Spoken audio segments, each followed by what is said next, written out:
के फूल दिखे खार खार माँ, छोटे छोटे फल धर गे तेंदु चार माँ।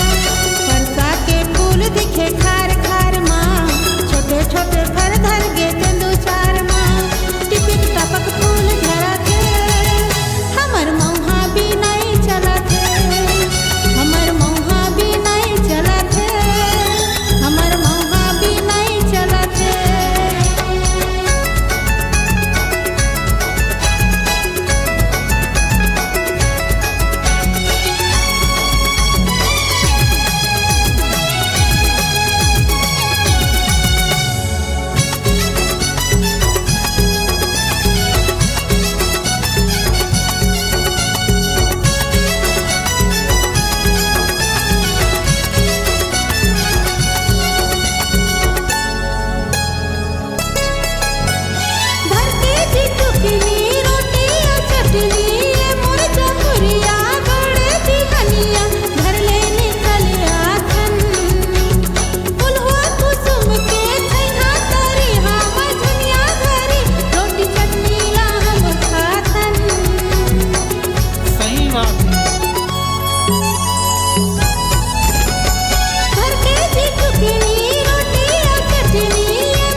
सैर सपाटा जी अमली के लाटा फर भेलवा के घर के हमले आथन।